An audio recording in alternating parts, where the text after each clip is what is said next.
Au brunch, ma mère a dit, je ne l'ai invité que par pitié. J'ai siroté monté en silence. 1 heure plus tard, mon mari est arrivé, et maman a laissé tomber sa fourchette au moment où elle l'a vu. Le tintement des couverts et le bourdonnement des conversations du brunch remplissaient le restaurant, mais les mots de ma mère ont tout transpercé comme un couteau. Elle est seulement invitée parce que je la prenais en pitié, a dit maman assez fort pour que toute la table entende. Sa voix était chargée de venin, un sourire narquois se dessinant sur ses lèvres tandis qu'elle attrapait son mimosa. Le silence s'est fait à table. Ma sœur a ri sous cape, chuchotant quelque chose à son fiancé comme si l'humiliation de son propre sang était un divertissement. Mon père a bougé, mal à l'aise, mais pas une seule fois il ne m'a défendu. J'ai posé ma tasse de thé doucement, mes mains stables, même si mon cœur avait l'impression d'être broyé devant tout le monde. Je n'ai pas discuté. Je n'ai pas pleuré. Au lieu de ça, j'ai bu une autre gorgée, le bord en porcelaine frais contre mes lèvres, masquant la brûlure dans ma poitrine. À l'intérieur, pourtant, une tempête faisait rage. J'avais subi assez de ces remarques cruelles au fil des ans. Des commentaires sur le fait que j'étais la déception, l'échec, le cas social de la famille. Et là, elle l'étalait devant les proches et les inconnus. Si silencieuse, a murmuré ma tante de l'autre côté de la table, ses yeux se posant sur moi avec un mélange de pitié et de curiosité. Tu ne te défends jamais, n'est-ce pas? J'ai rencontré son regard. Ma voix est sortie calme mais tranchante. Certaines personnes laissent leurs actions parler plus fort que leurs mots. Pendant un bref instant, le silence a enveloppé la table. Ma mère a ricané, jetant sa serviette sur ses genoux. Des actions, s'il te plaît. Quelles actions? Tu vis de miettes. Ne te ridiculise pas, sa cruauté n'était plus choquante. Ce qui les a tous choqués, c'est que je n'ai pas bronché. Je n'étais pas la fille qu'ils pensaient pouvoir briser. Et puis, 1 heure plus tard, l'atmosphère dans le restaurant a changé. La porte s'est ouverte et toutes les têtes se sont tournées quand un homme grand dans un costume bleu marine sur mesure est entré. Sa présence avait du poids, le genre qui faisait taire les conversations et attirait l'attention sans effort. Ses cheveux sombres étaient soigneusement coiffés, ses pas assurés, et son regard était inébranlable tandis qu'il balayait la pièce du regard jusqu'à se poser sur moi. Mon cœur s'est emballé, non pas de peur, mais d'une satisfaction que j'avais retenue toute la matinée. « Camille » a-t-il dit en s'approchant, sa voix profonde, stable, autoritaire. Maman s'est figée. Sa fourchette a glissé de sa main et a cliqueté contre l'assiette, résonnant à travers la table. Son visage a pâli comme si elle avait vu un fantôme, car celui qui se tenait là était mon mari, Julien Moreau. L'homme dont elle n'avait jamais cru à l'existence, l'homme qu'elle pensait que j'avais inventé lorsque je refusais de partager les détails de ma vie privée. Mais maintenant, il était là en chair et en os, plus puissant, plus autoritaire, et plus terriblement réel que quiconque à cette table aurait pu l'imaginer. Et pour la première fois depuis des années, ma mère n'avait rien à dire. Le restaurant semblait retenir son souffle. Les fourchettes planaient en l'air. Les conversations s'étaient arrêtées. Même les serveurs hésitaient dans leurs pas alors que Julien tirait la chaise vide à côté de moi et s'asseyait. Sa main a effleuré la mienne brièvement, un geste calme, stable, protecteur. Ce simple geste a suffi à faire taire tous les chuchotements cruels que j'avais endurés à cette table. « Désolé, je suis en retard », dit Julien avec aisance, adressant un sourire poli aux proches qui regardaient bouche bée. Les bouchons sur le périphérique. Son ton était décontracté, mais le poids de sa présence pesait sur tout le monde comme un nuage d'orage sur le point d'éclater. Les lèvres de ma mère se sont entr'ouvertes, mais rien n'est sorti. Elle a cligné des yeux comme si elle essayait de se convaincre que c'était réel. Vous êtes son mari? Sa voix s'est brisée, et pour une fois, le ton tranchant qu'elle utilisait toujours avec moi s'est émoussé pour devenir de l'incrédulité. Julien a légèrement incliné la tête, sa mâchoire se crispant. Oui, et qui êtes-vous exactement? Sa bouche s'est ouverte et fermée, comme un poisson cherchant de l'air. Je suis sa mère. Il s'est adossé, ses yeux se plissant. Et à ce moment-là, la table a compris. Il n'était pas n'importe qui.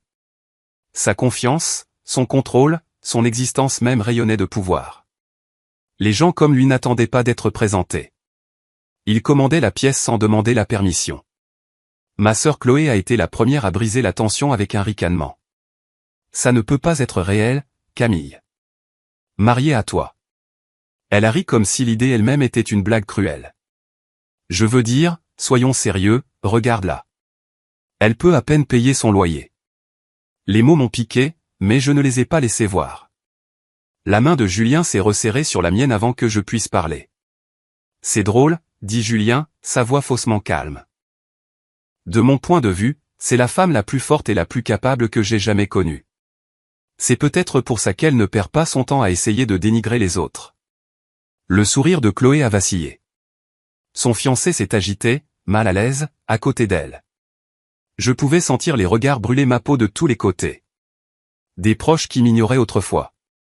Des cousins qui chuchotaient sur mes échecs, tous me fixaient maintenant, se demandant comment ils avaient pu manquer la vérité. Maman est finalement sortie de sa torpeur. « Attendez, dit-elle sèchement, sa voix tremblant entre l'indignation et le désespoir. Si vous êtes vraiment son mari, alors qui êtes-vous ? Julien a sorti son portefeuille de la veste de son costume, plaçant une élégante carte de visite en relief sur la table. Les lettres dorées brillaient sous la lumière.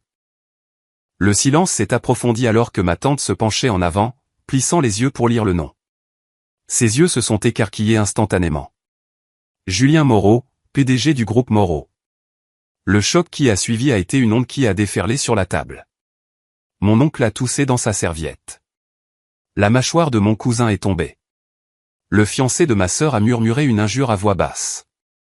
Mais ma mère, elle est devenue blême. Complètement blême. Sa fourchette gisait oubliée dans son assiette, ses ongles manucurés tressaillant alors qu'elle attrapait son verre d'eau. « Vous vous êtes moqué de votre propre fille, dit Julien, son ton maintenant acéré, alors qu'elle s'est dressée, plus grande que chaque insulte que vous lui avez jetée. Et pourtant, vous ne l'avez même pas remarqué. » La façon dont il l'a dit n'était pas colérique. C'était pire. C'était maîtrisé, froid. Chaque mot creusait profondément le silence comme une lame. J'étais assise là, immobile et silencieuse. Mais mon cœur battait la chamade. Pendant des années, j'avais rêvé de ce moment. Pas exactement une vengeance, mais une justice. Une preuve. Un miroir tendu aux personnes qui avaient passé leur vie à m'humilier. Chloé a ri de nouveau, mais sa voix s'est brisée cette fois. C'est ridicule. Vous mentez. Camille ne peut pas. Elle ne le ferait pas. Julien s'est tourné vers elle, ses yeux se plissant. Pensez-vous qu'elle est indigne de moi? Qu'une femme doit faire ses preuves à vos yeux avant d'être digne d'amour? Peut-être devriez-vous vous demander pourquoi vous êtes si prompte à ricaner de quelqu'un qui n'a fait que subir votre cruauté avec grâce. Chloé est devenue rouge, sa bouche se refermant brusquement.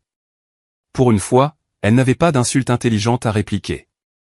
Ma mère a finalement retrouvé sa voix, mais elle tremblait. Camille, pourquoi n'as-tu rien dit? Pourquoi ne nous as-tu rien dit? J'ai expiré lentement. Ma voix, calme et stable, a rempli l'espace à table. Parce qu'à chaque fois que j'essayais de partager un morceau de ma vie, vous en faisiez une munition. Vous n'avez jamais voulu entendre la vérité.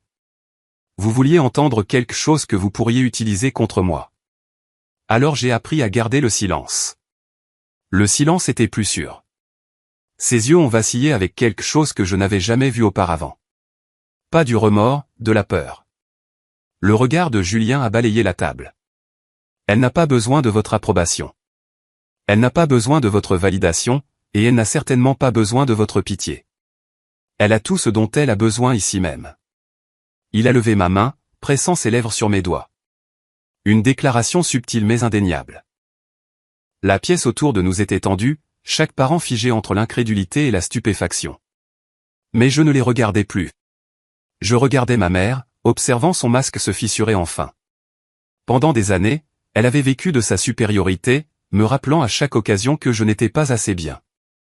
Mais maintenant, elle avait l'air petite, secouée, acculée par une vérité qu'elle ne pouvait pas balayer d'un rire. Et j'étais assise là, sirotant à nouveau mon thé. Le goût était plus vif maintenant, plus doux même, parce que pour la première fois de ma vie, son silence m'appartenait. Les doigts de ma mère tremblaient alors qu'elle reposait son verre, le léger tintement plus fort que le brouhaha qui avait commencé à reprendre dans le restaurant. Mais à notre table, personne n'osait respirer trop profondément. L'air était lourd de tout ce qui n'avait pas été dit. Je ne comprends pas, a chuchoté maman, ses yeux allant de moi à Julien comme si elle cherchait une faille, une échappatoire. Tu nous as caché ça? Pourquoi? Sa voix n'était pas douce par amour. Elle était empreinte de peur.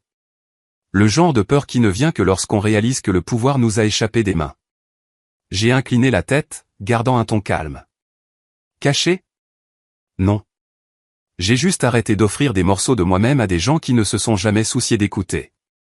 Ma tante s'est agitée, mal à l'aise, sur sa chaise, son regard oscillant entre nous. Sylvie, dit-elle doucement, s'adressant à ma mère. Tu as été dure. Peut-être qu'il est temps que tu l'admettes. Dur? Le mot flottait dans l'air comme un substitut bon marché pour des années de cruauté. Dur, ai-je finalement dit, riant sans humour. Vous appelez ça être dur quand votre propre mère vous dit devant des inconnus que vous n'êtes rien. Quand elle vous invite seulement pour vous humilier. J'ai regardé maman droit dans les yeux. Ce n'est pas être dur. C'est délibéré. C'est de la cruauté déguisée en famille. Julien a serré ma main, mais je n'avais plus besoin d'être rassuré. Je me tenais sur un terrain que j'avais construit moi-même. Chloé est intervenue, sa voix aiguë. Oh, arrête un peu, Camille. Tu joues toujours la victime.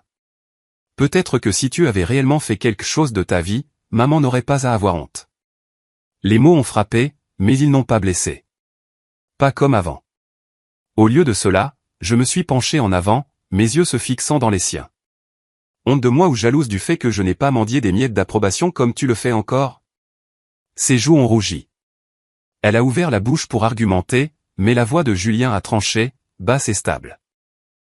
Attention, a-t-il prévenu, son ton envoyant des frissons à travers la table. Vous n'avez aucune idée de la force qu'il faut pour endurer ce qu'elle a enduré. Le fiancé de Chloé s'est agité sur son siège, tirant sur son col. Il avait l'air prêt à disparaître. Mais ma mère n'avait pas encore fini. Son orgueil ne la laisserait pas rester silencieuse longtemps. Tu penses qu'amener un homme ici te rend supérieur, Camille? Que nous allons soudainement te traiter différemment à cause de son argent? Ces mots étaient des griffes acérées et désespérées s'accrochant au dernier lambeau de contrôle. J'ai affronté son regard avec une certitude tranquille. Non, maman. Je ne veux pas de ton approbation. Plus maintenant. Il ne s'agit pas d'argent. Il s'agit de respect. Quelque chose que tu ne m'as jamais donné, peu importe à quel point j'ai essayé de le mériter. Son visage s'est tordu, les fissures de son masque s'élargissant. Pour la première fois de ma vie, elle avait l'air déstabilisée. Vulnérable. Julien s'est penché en avant, son regard fixé sur elle. Vous avez passé des années à la sous-estimer. Mais voici ce que vous n'avez jamais réalisé. Camille n'a pas besoin de votre pitié, et elle n'en a jamais eu besoin. La vérité, c'est qu'elle est plus forte que toute cette table réunie. Le silence qui a suivi était suffocant. Chloé a essayé de nouveau, sa voix stridente maintenant. C'est absurde. Vous essayez juste de nous faire passer pour des méchants. Je me suis tourné vers elle, mon ton doux, mais tranchant comme de l'acier. Vous n'avez pas besoin de mon aide pour ça. Vous avez fait un excellent travail toute seule. Un rire a fusé d'une table lointaine, quelqu'un ayant entendu sans comprendre. Mais il a percé la tension, un rappel que le monde extérieur à ce drame continuait de tourner pendant que l'empire de cruauté de ma famille s'effondrait morceau par morceau. Mon père a finalement parlé, sa voix basse, lasse. Assez. Ses yeux étaient sur moi, mais ils ne portaient aucune de la venimosité de ceux de ma mère. Camille, je ne me suis pas rendu compte. Non, les jeux interrompus, ma voix stable. Tu t'es rendu compte, tu es juste resté silencieux, et le silence peut être tout aussi cruel que les mots qu'elle me lance. Son visage s'est durci, la honte vacillant mais rapidement enfouie. Je les ai tous regardés, la famille qui s'était moquée de moi, qui avait tourné chaque réunion en une scène pour mon humiliation. Et pour la première fois, je ne me sentais pas petite. Je me sentais vue. Le bras de Julien a frôlé le mien alors qu'il se penchait en arrière. Je pense que nous avons terminé ici, a-t-il dit. Son ton n'était pas en colère. Il était final. Mais avant qu'il ne puisse se lever, ma mère a lâché, sa voix se brisant. Attends. Ce seul mot a ramené tous les regards sur elle. Elle était assise, figée, sa main agrippant le bord de la table. Ses lèvres tremblaient. Et pendant un instant, elle a eu l'air vieille, fragile. Camille, a-t-elle chuchoté. Je ne voulais pas dire. J'ai levé la main, l'arrêtant. Non. Ne réécris pas l'histoire maintenant. Tu pensais chaque mot. La seule différence est qu'aujourd'hui, tu as enfin vu que tes mots n'ont plus de pouvoir sur moi. Le poids du moment pesait sur ma poitrine, mais il n'était pas écrasant. Il était libérateur. Julien s'est levé, m'attirant doucement avec lui. Sa présence était comme un bouclier, mais je n'avais plus besoin de protection. Pas ici. Pas maintenant. J'ai regardé en arrière une dernière fois, ma voix claire. Je suis venu ici aujourd'hui pour boire du thé, pas pour mendier de l'amour, et je pars avec exactement ce dont j'ai besoin. La pièce sembla expirer alors que nous nous éloignions, leur silence stupéfait me suivant comme une ombre. Mais pour une fois, ce n'était pas mon fardeau à porter, c'était le leur. Et alors que nous sortions au soleil, la main de Julien chaude dans la mienne, j'ai réalisé quelque chose que j'avais attendu toute ma vie de ressentir. La liberté, ce n'était pas de fuir. C'était de se tenir droite. Même quand le monde essayait de vous abattre. La lumière du soleil à l'extérieur semblait différente, plus chaude, plus brillante, comme si l'air lui-même était plus léger sans le poids de cette table qui pesait sur moi. Mais je savais que ce n'était pas fini. Les familles comme la mienne ne laissent jamais les choses se terminer proprement. Bien sûr, mon téléphone a vibré avant même que nous n'atteignions la voiture. Le nom de Chloé s'est allumé à l'écran. Je n'ai pas répondu. Quelques instants plus tard, une autre vibration. Maman cette fois, puis papa. Appel après appel, l'un après l'autre, comme s'ils s'empressaient de colmater les brèches dans l'image qu'ils avaient si soigneusement cultivée. Julien a jeté un coup d'œil au téléphone dans ma main, puis à moi. « Tu ne leur dois aucune réponse », a-t-il dit doucement. J'ai dégluti difficilement, la poitrine serrée.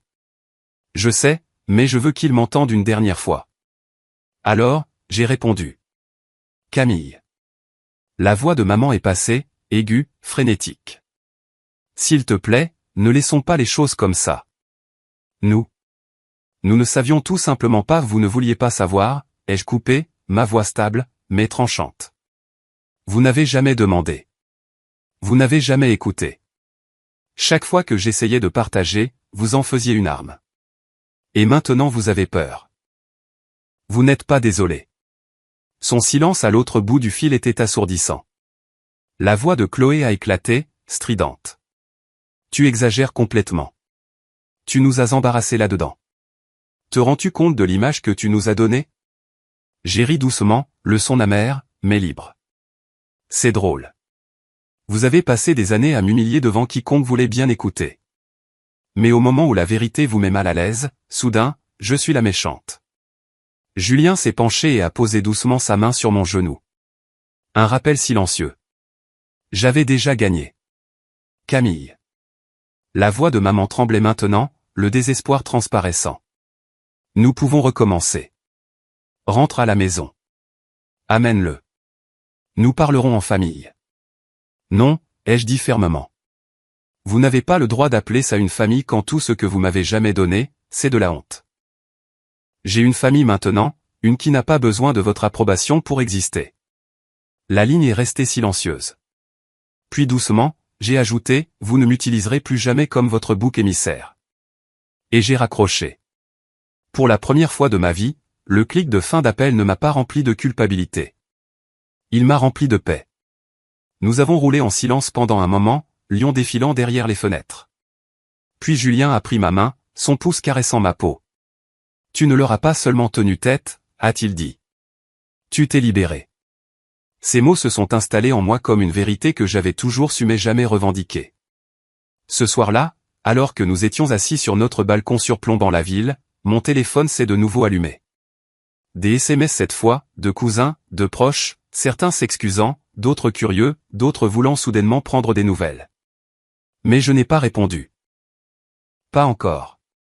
Au lieu de cela, j'ai regardé Julien. Pour une fois, ai-je chuchoté, je ne me sens plus petite. Il a souri, me serrant contre lui.